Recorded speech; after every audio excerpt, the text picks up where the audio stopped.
இன்றைக்கி மசாலா தோசை எப்படி பண்ணுறதுன்னு பார்க்கலாம்.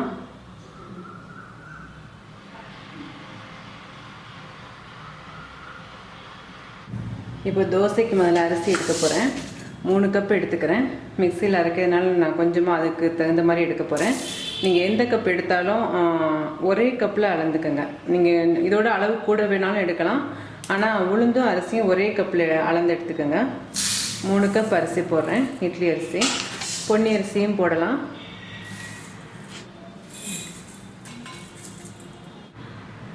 அரிசி வந்து 3 கப்பு மகர எடுத்தேன். இது கொஞ்சம் ஒரு ஸ்பூன் அளவு உளுந்து குறைச்சி எடுத்துக்கோங்க. அந்த விளிம்போட கொஞ்சம் கீழே இருக்கிற மாதிரி எடுத்துக்கோங்க. 1/2 டீஸ்பூன் அளவு வெந்தயம் போட்டுக்கிறேன்.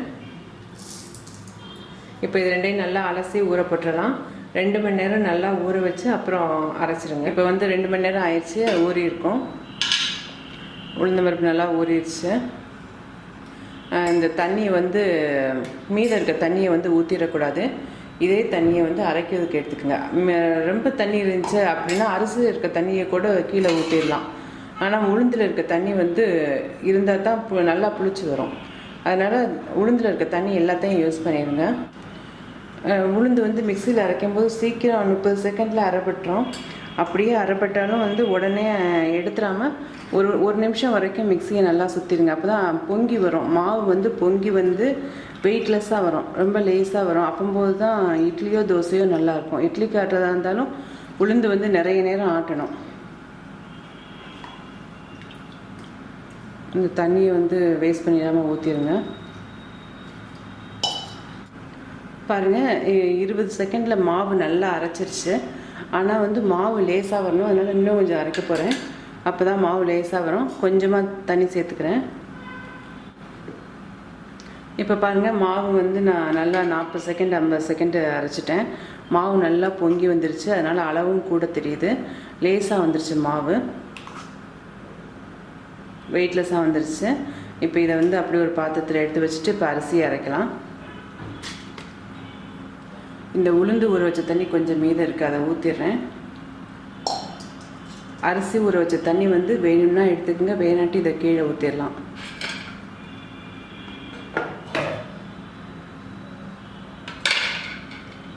அரிசி நல்லா நைஸாக அரைச்சாச்சு. இப்போ இந்த உளுந்த மாவோட சேர்த்துடலாம். ஃபெர்மெண்ட் பண்ணுற எல்லாத்துக்குமே கல் உப்பு சேர்க்குறது தான் நல்லது. இது வந்து கல் உப்பு, அரைச்சி வச்சுருக்க கல் உப்பு, இதை சேர்த்துக்கிறேன். இதை சேர்த்து நல்லா கிண்டிக்கங்க. மாவு நல்லா கெட்டியாக இருக்குது, அதனால் வேணுங்கிற அளவு தண்ணி ஊற்றிக்கணும். இந்த அரிசி ஊற போட்ட தண்ணி மீதம் இருக்குது, அந்த தண்ணியையும் சேர்த்துக்கிறேன். இந்த அரிசி ஊறப்பட்ட தண்ணியும் முடிஞ்சிருச்சு, அரைக்கிறதோடு முடிஞ்சிருச்சுன்னு சொன்னால் நீங்கள் அப்புறம் நார்மல் வாட்டர் சேர்த்துக்கலாம்.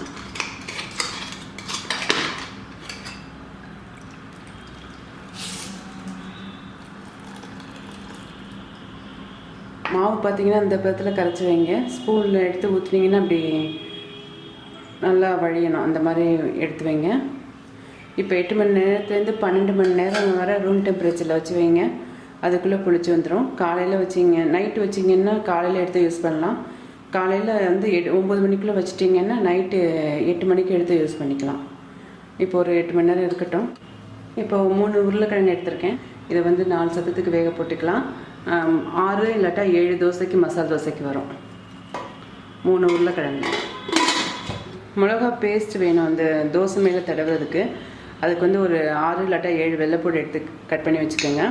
இது வந்து வரமிளகா வந்து ஊற போட்டு வச்சுட்டேன் 1 மணி நேரம் முன்னாடியே.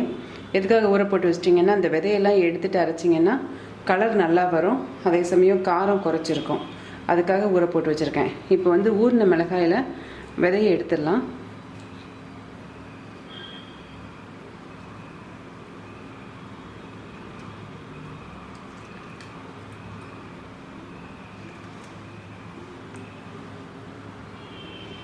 இந்த மாதிரி எடுத்துக்கோங்க. எல்லாத்தையும் எடுத்து மிக்சியில் போட்டுறேன்.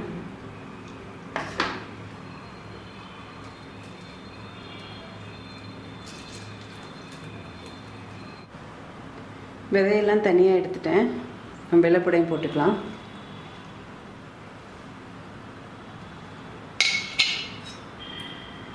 இது வந்து இந்த இந்த மிளகாய் பேஸ்ட் கூட இருந்துச்சுன்னா ஃப்ரிட்ஜில் வச்சுருங்க. ஃப்ரிட்ஜில் வச்சு ஸ்டோர் பண்ணி வச்சுக்கலாம், கெட்டு போகாது. 1/2 டீஸ்பூன் எலுமிச்சம்பழம் ஜூஸ் சேர்க்குறேன். ஸ்டோர் பண்ணி வச்சுக்கிறதுக்காக சேர்க்குறேன், இல்லாட்டி தேவைப்படாது.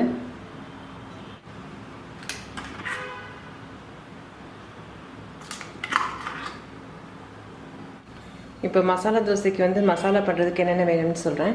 உருளைக்கிழங்கு வேக வச்சது 3 எடுத்திருக்கேன். ஒரு பெரிய வெங்காயம் பொடி பொடியாக கட் பண்ணி எடுத்துக்கோங்க.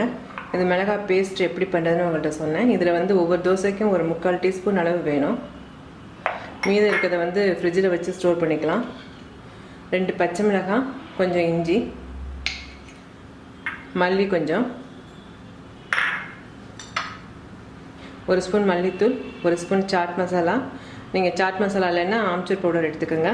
1/2 டீஸ்பூன் இஞ்சி பூண்டு பேஸ்ட்டு, பெருங்காயம் 1/4 டீஸ்பூனுக்கும் கொஞ்சம் குறைச்சி, மஞ்சள் தூள் கொஞ்சம். இப்போ எப்படி பண்ணுறதுன்னு பார்க்கலாம். இந்த உருளைக்கிழங்கு முதல்ல மசிச்சு விட்டுக்குங்க.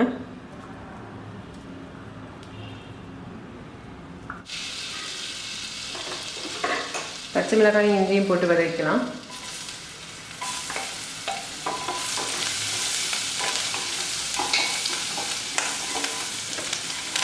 வெங்காயம்,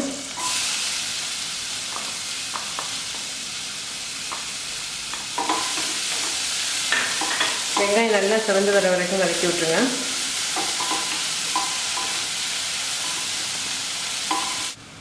வெங்காயம் வதங்கும் போது இந்த மசாலாவுக்கு வேணுங்கிற அளவு உப்பு போட்டுட்டிங்கன்னா வெங்காயம் சீக்கிரம் வதங்கிடும்.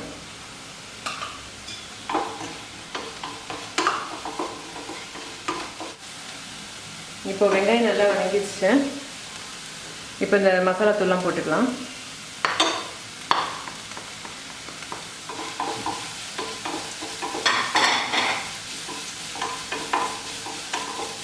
இந்த அரைச்சி வச்சுருக்க மிளகாய் பேஸ்ட்டில் வந்து ஒரு 1/2 டீஸ்பூன் அளவு போடுறேன்.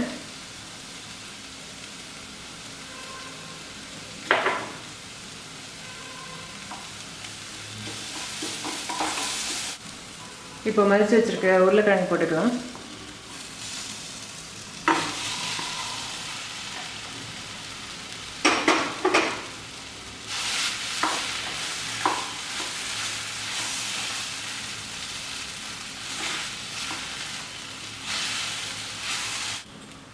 இவ்வளோ கெட்டியாக இருந்தால் தோசையில் வந்து ஒழுங்காக ஸ்ப்ரெட் பண்ண வராது. அதனால் கொஞ்சம் தண்ணி ஊற்றிக்கிறேன். ஒரு 3 டேபிள் ஸ்பூன் அளவு தண்ணி ஊற்றிக்கிறேன்.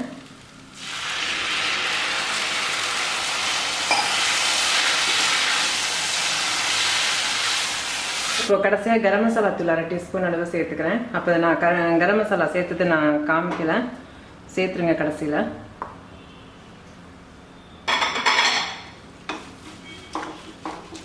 இந்த மாதிரி பதத்தில் இருக்கணும். ரொம்ப கெட்டியாக இருந்துச்சுன்னா தோசையில் வந்து ஒரே இடமா போயிடும், எல்லா இடத்துலையும் ஸ்ப்ரெட் பண்ண வராது. இப்போது மாவு நல்லா பொங்கி வந்துருச்சு. 8 மணி நேரம் ஆயிடுச்சு.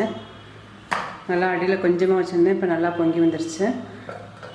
இது மாவு வந்து தோசை மாவு பதத்தில் இல்லாட்டி இப்போ கூட நீங்கள் தண்ணி ஊற்றி கரைச்சிக்கலாம். இது வந்து மசாலா பொடி வந்து இட்லி பொடி கொஞ்சம் எடுத்துக்கோங்க. இது வேணும்னா சேர்த்துக்கலாம், இல்லாட்டி மசாலா மட்டும் கூட வச்சா போதும். இது வந்து அந்த மிளகாய் பேஸ்ட்டு. இப்போ தவாவில் லேசாக எண்ணெய் ஊற்றி ஃபுல்லாக தொடச்சி விட்டுக்கோங்க, எல்லா பக்கமும் படுற மாதிரி. ரொம்ப எண்ணெய் ஊற்றுனீங்கன்னா தோசை மாவு ஊற்றும் போது திரண்டுக்கிட்டு வந்துடும். அப்புறம் தோசை வந்து கொஞ்சம் கனமாக போயிடும். அதனால் 2 சொட்டு 3 சொட்டு மட்டும் விட்டுக்கோங்க. நான்ஸ்டிக் தவானா 2 சொட்டு 3 சொட்டு போதும், இல்லாட்டி கொஞ்சம் கூட விடுங்க.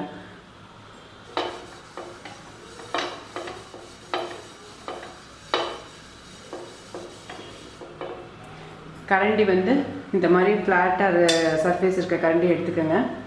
இந்த மாதிரி குவிஞ்சிருக்க கரண்டி வேண்டாம். குவிஞ்சிருக்க கரண்டி ஒழுங்காக பரப்ப வராது. இந்த மாதிரி ஃப்ளாட்டாக இருக்கிறத எடுத்துக்கோங்க. ஊற்றும் போது அடுப்பை குறைச்சி வச்சுக்கோங்க.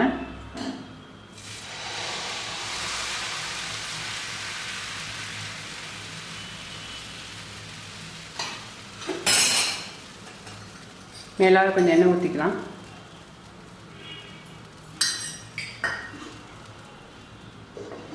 மூடி வச்சா தான் மேல் பக்கம் வேகும்.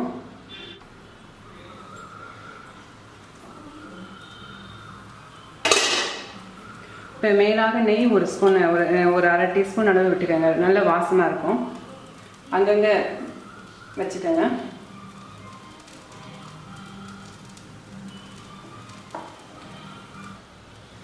இப்போ இந்த மிளகாய் சாஸ் வந்து ஒரு பக்கெட்டு தடவிக்கலாம். கொஞ்சமாக தடவிக்கங்க, இல்லாட்டி காரம் ரொம்ப வந்துடும். இந்த மாதிரி பண்ணும்போது ஸ்டஃப் பண்ணும்போது அடுப்பை நல்லா குறைச்சி வச்சுக்கோங்க.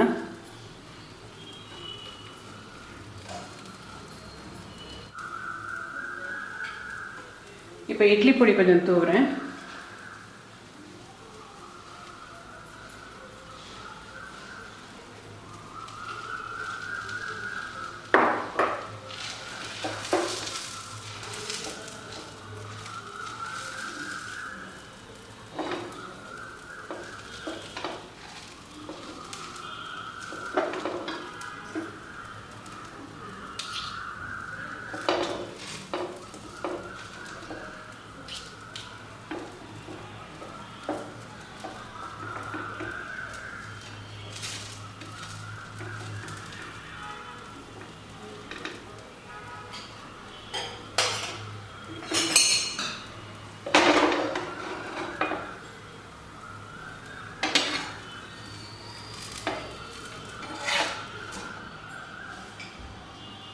அடுத்து ஊற்றுறதுக்கு முன்னாடி மறுபடியும் ஒரு சொட்டு எண்ணெய் விட்டுக்கோங்க.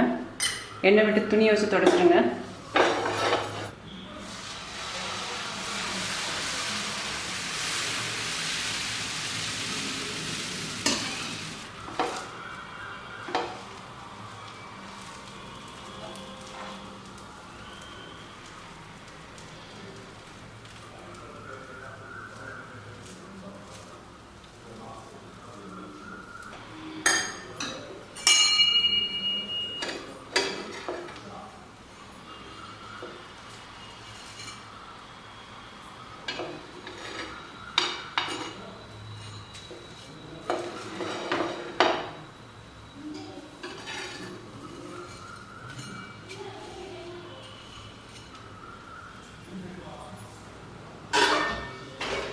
ரெடி ஆயிடுச்சு.